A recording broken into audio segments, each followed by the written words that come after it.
Hello, all of you. Welcome to our English class.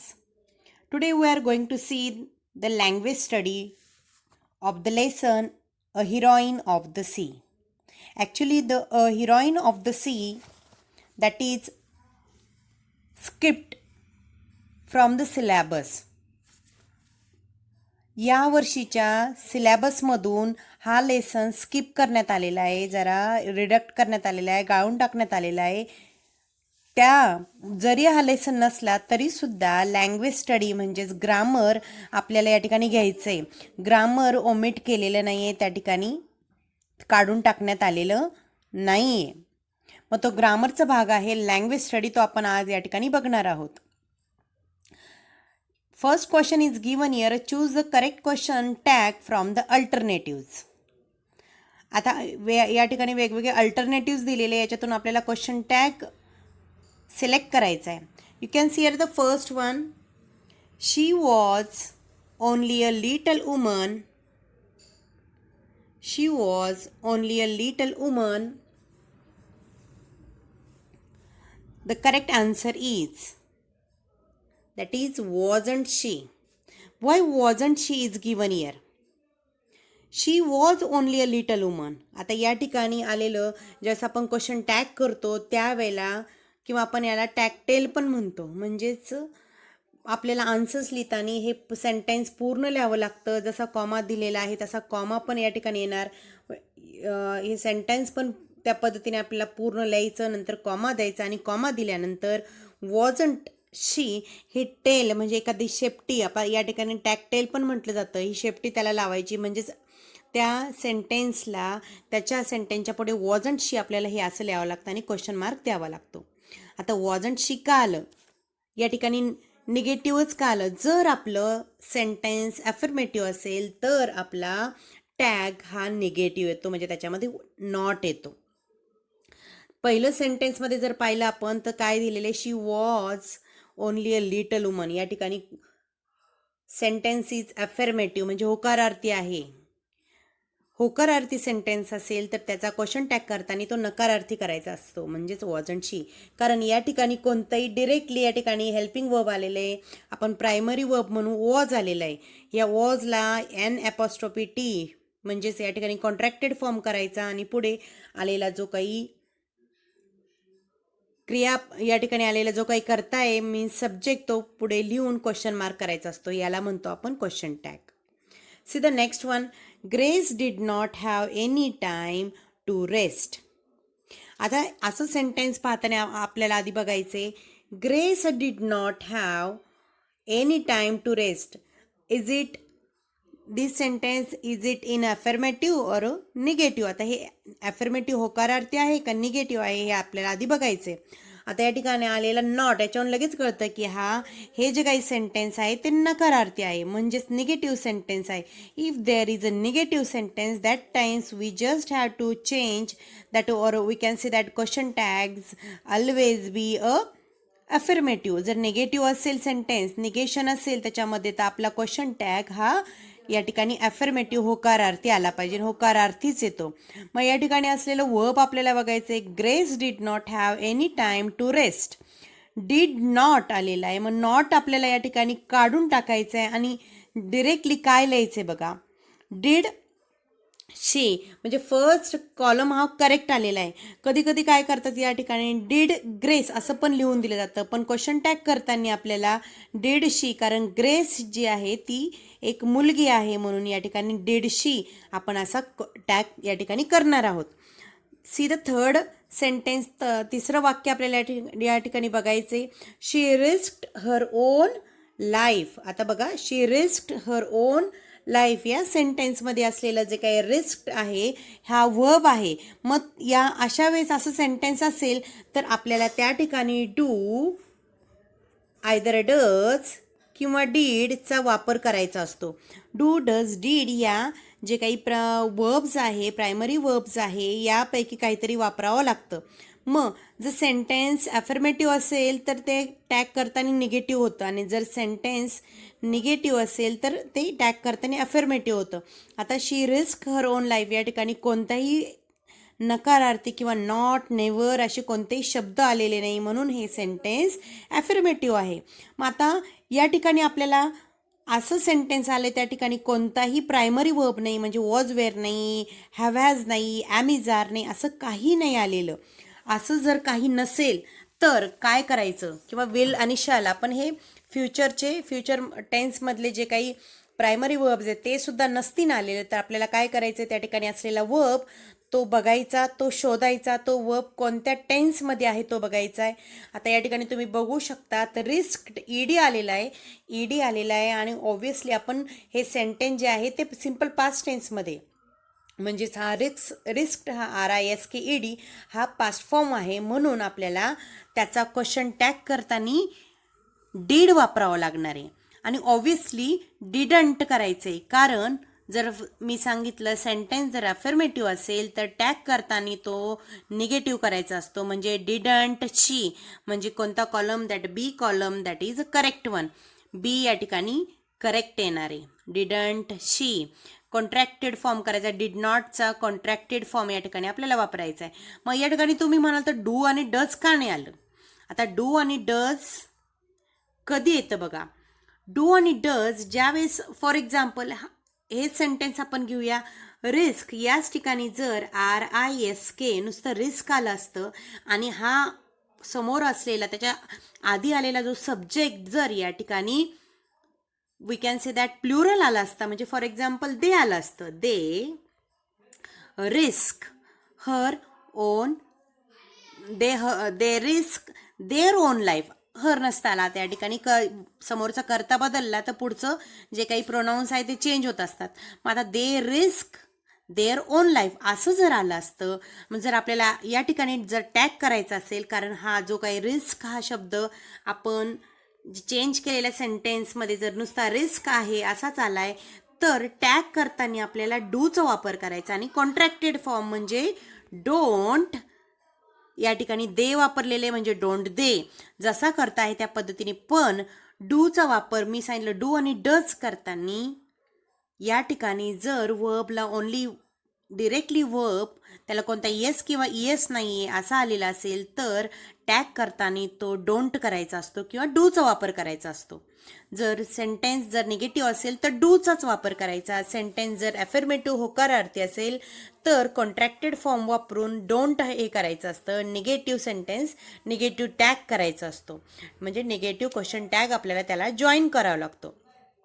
आता for example does म्हटलं, आता डीडचं तर आपण पाहिलं. डीड म्हणजे काय, या ठिकाणी रिस्क हा पास्ट टेन्स आलाय, V2 वापरला गेलाय, म्हणून आपण त्या ठिकाणी डिडंट केलं की डीड वापरतो. आता या ठिकाणी हे सेंटेन्स होकारार्थी असले म्हणून या ठिकाणी डिडंट केलंय, म्हणजे नकारार्थी टॅग वापरलाय. पण डूचं पण मी तुम्हाला सांगितले रिस्क RISK रिस्क हा जो काही शब्द आहे त्याला कोणता येस किंवा इएस लागलेला नाहीये, म्हणून या ठिकाणी डूचा वापर करायचा आहे.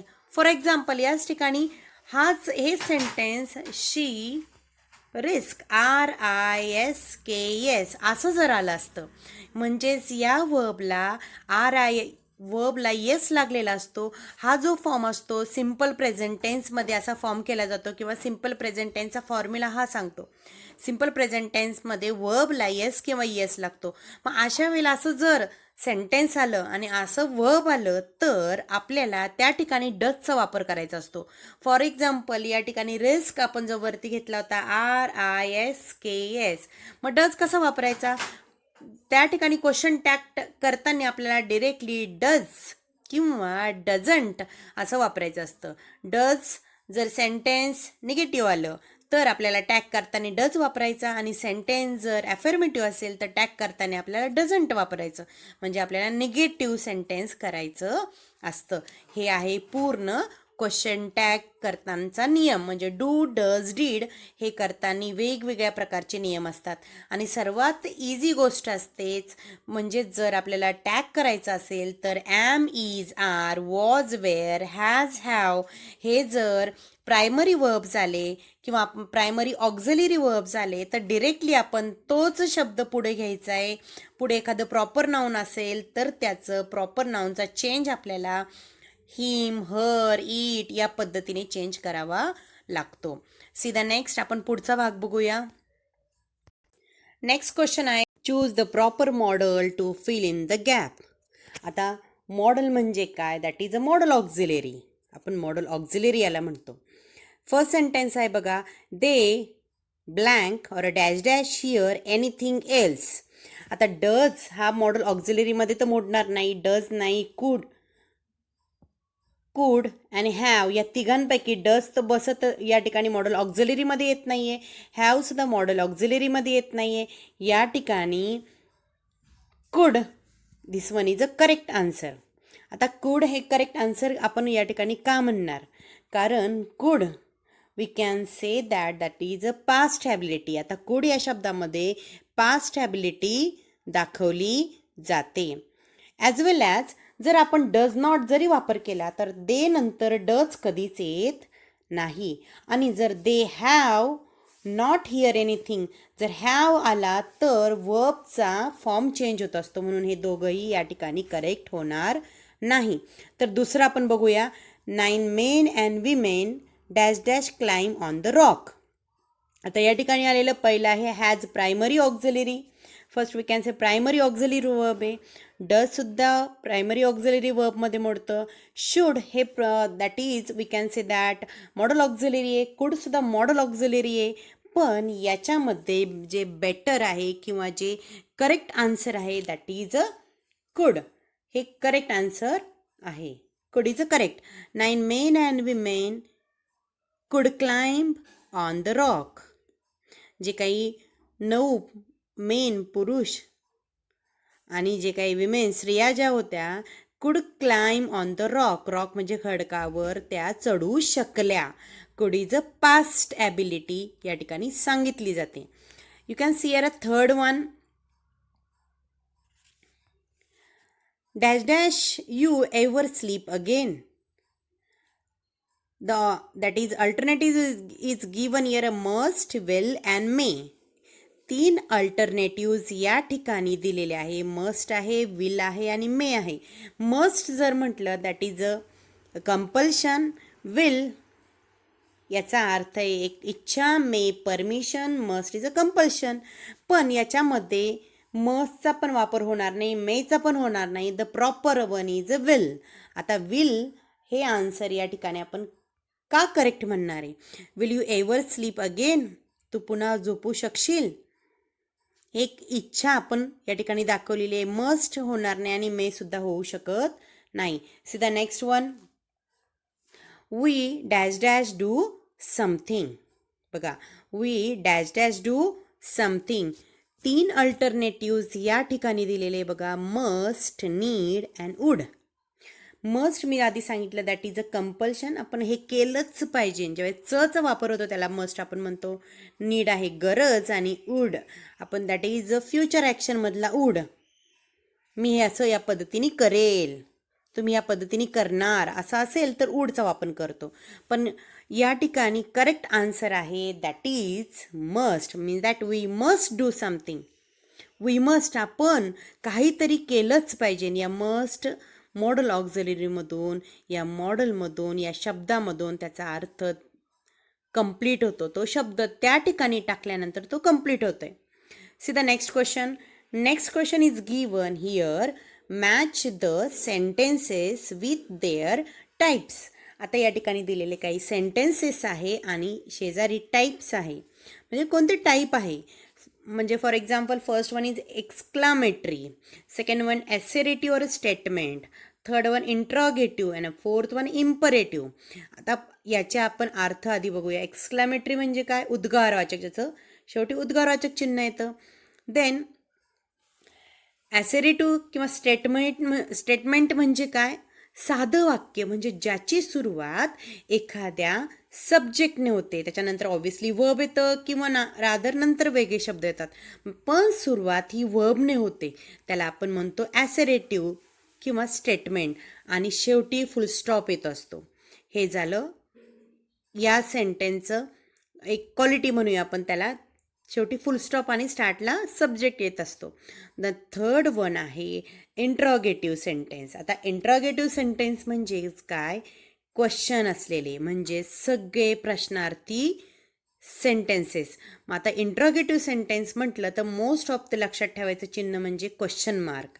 याच्यामध्ये WH टाईप क्वेश्चन पण असतात आणि येस नो टाईप क्वेश्चनसुद्धा असतात. पूर्ण yes no type questions, rhetoric questions किंवा WH टाईप क्वेश्चन या सगळ्यांना आपण इंट्रॉगेटिव्ह म्हणतो, म्हणजे प्रश्नार्थी वाक्य. शेवटचा प्रकार आहे इम्परेटिव्ह, म्हणजेच काय, आज्ञार्थी वाक्य. एखादी आज्ञा आहे त्याच्यामध्ये किंवा एखादी ऑर्डर असेल, एखादी कमांड टाकलेली असेल, एखादा रिक्वेस्ट असेल, ज्याची सुरुवात, आता इम्परेटिव्ह सेंटेन्समध्ये सुद्धा शेवटी फुलस्टॉप येतो. स्टेटमेंट जर म्हटलं तर स्टेटमेंटमध्ये पण शेवटी फुलस्टॉप येतो, पण स्टेटमेंटमध्ये वाक्याची सुरुवातीला सब्जेक्ट असतो, पण इम्परेटिव्ह सेंटेन्समध्ये वाक्याच्या सुरुवातीला वर्ब येत असतो किंवा वर्बच मोस्ट ऑफ येतो किंवा एखादा we can say that don't अशा शब्द वापरून, डू नॉट असा शब्द वापरून होकारार्थी किंवा रादर अफर्मेटिव्ह सेंटेन्स आलं तर सुरुवात वर्बनी होते आणि निगेटिव्ह सेंटेन्स टाईप टाकलं तर त्याची सुरुवात डोंटनी होते किंवा डिडंटनी होते. या पद्धतीचा यामध्ये चेंज असतो. C the next one. आता या ठिकाणी आपल्याला बघायचे की हे सेंटेन्स कोणत्या टाईपचे आहेत. तर see the first one, do not try. Do not try. Try is a verb, पण त्याच्या आधी आलाय डू नॉट, प्रयत्न करू नका. मग हे सेंटेन्स आहे त्याला आपण म्हणणार आहे इम्परेटिव्ह सेंटेन्स, आज्ञार्थी वाक्य. सुरुवात कशाने झाली, एखाद्या वर्बनी झाली. See the second sentence, will you ever sleep again. Directly या ठिकाणी आलाय क्वेश्चन, म्हणजेच हे सेंटेन्स झालं interrogative. Then third one, Grace did not have any time to rest now. आता या ठिकाणी आलेली सुरुवात ग्रेस हा आला subject, then did not have, rather did means that verb, आलेला पुढचा वर्ब आहे पण सुरुवात सब्जेक्टनी झाली, शेवटी फुलस्टॉप पण आहे. याच्याहून आपल्याला कळतं की हे सेंटेन्स ॲसरेटिव्ह म्हणजे स्टेटमेंट आहे. आणि शेवटचं आहे नो. नो शी एक्सक्लेम्ड. आता एक्सक्लेम्ड या शब्दामध्येच आपण म्हणू शकतो की हे एक्सक्लामेटरी सेंटेन्स आहे आणि most of the exclamation mark या ठिकाणी आलेलं आहे. मित्रांनो, तुम्हाला जर माझा व्हिडिओ आवडला असेल तर सबस्क्राईब करायला आणि लाईक करायला विसरू नका. Okay, bye bye, thank you, see you in the next session.